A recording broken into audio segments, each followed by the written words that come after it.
All right. Happy Martin Luther King Day to everyone. Um, Today we're going to talk about an interesting topic that might be counter to what a lot of people think needs to happen, and it's not to discredit a certain type of ideology that economics will help the community, but is to put a different perspective and maybe a deeper insight into what we're trying to accomplish and certain obstacles that may come into the picture and trying to establish an economic presence in our community and trying to establish stable economics, because we see a lot of us like to say, like, the underlying issue is we need more jobs, we need more resources, we need more jobs in the community that'll cut down crime, that'll cut down divorces, the divorce rate. We'll be able to better educate our children. We'll pay more taxes, to use that tax money for the schools, different things like that. So every component relates to economics. A lot of us use the economics thing. But in this situation, I want to look in a unique perspective of Amazon.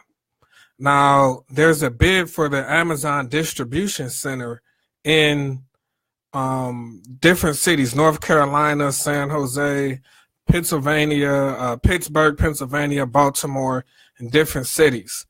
Now, on the surface, you think that, okay, this is going to bring jobs. This is what we need. This is what we need to, stabilize our community. We need these jobs. Why not bid for Amazon to get more jobs? You talk to a lot of the people, a lot of black lecturers and leaders, they say we need more jobs, we need more economics.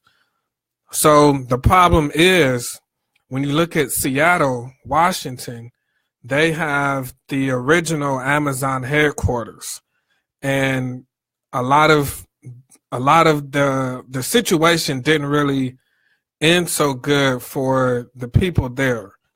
I mean, it's still there, but I'm gonna get into it now.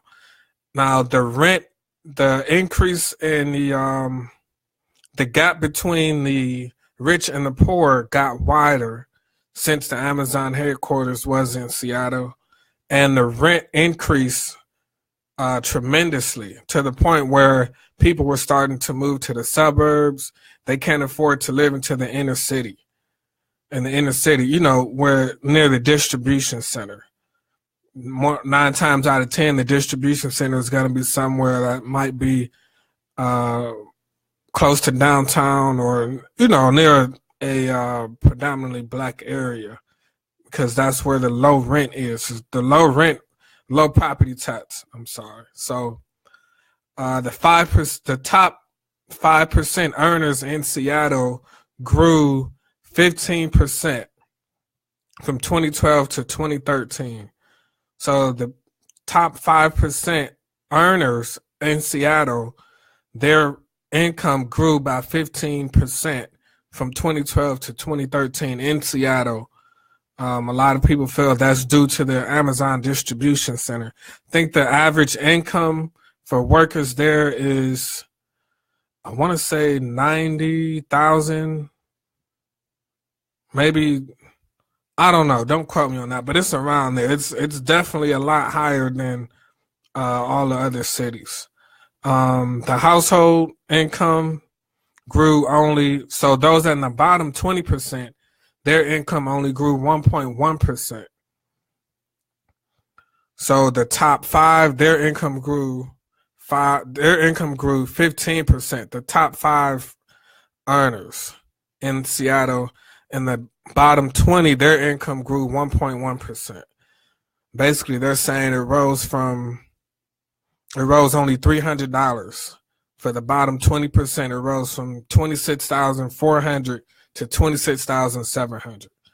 So I'll post some articles in the link in the description. Seattle's home prices nearly doubles any other city, and they're rising faster and faster. So this can kind of be seen as a way to gentrify a community, because if the people can't afford the rent, we know rising the landlords and different things, rising the rent up is a common tactic. But the more you can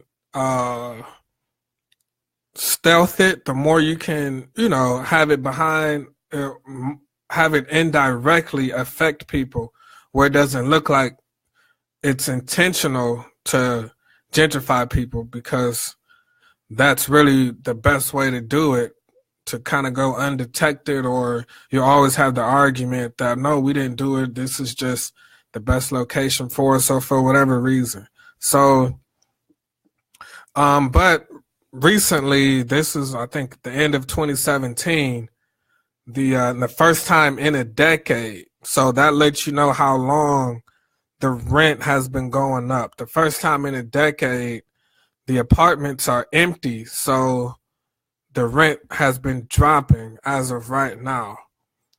But the apartments are empty because people can't afford them. They're being priced out.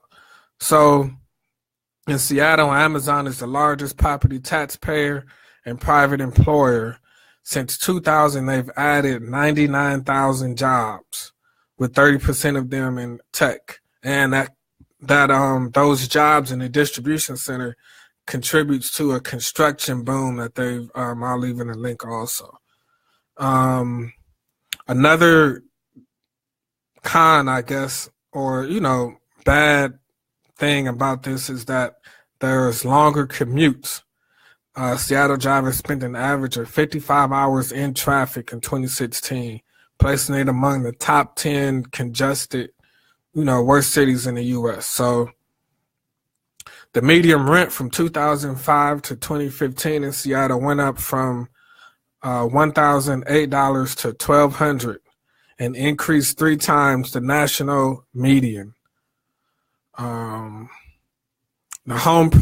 medium home price rent in Seattle hit $730,000 in mid 2017. It's nearly up 17%.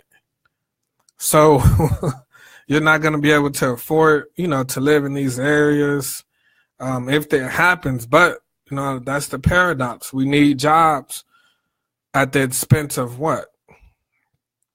It's like, are we too far gone where we can't really work on things anymore? As far as, are we powerless to a point where if we can't create our own jobs to sustain ourselves, we need jobs that might alienate and displace people who may not qualify for those jobs?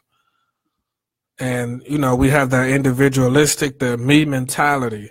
So, again, this is just shedding a different perspective that isn't talked about, because we know we need jobs. We want jobs, but in situations like this, there's a lot of cities applying for this bid for the second headquarters. And there is a open letter to Jeff Bezos, the richest man in the world now. And there's a wish list from community organizations urging Amazon to create permanent jobs, invest in the communities. Now, they put invest in the communities because Amazon, there was some funny stuff going on about them not paying the property taxes and not reinvesting the money into the community. And they want Amazon to be aware of the rising housing prices. So we have a demand for jobs. We want jobs in the Black community, but in the case of Amazon, we see the desire for these jobs is pricing us out of the community. So we need to begin to have this conversation, and we need to go deeper than just we need jobs. We need to create Black wealth. Well, how do we create Black wealth without alienating people? How do we create, without displacing? We don't want to go one step forward and then, 100 steps backward, or we don't want to.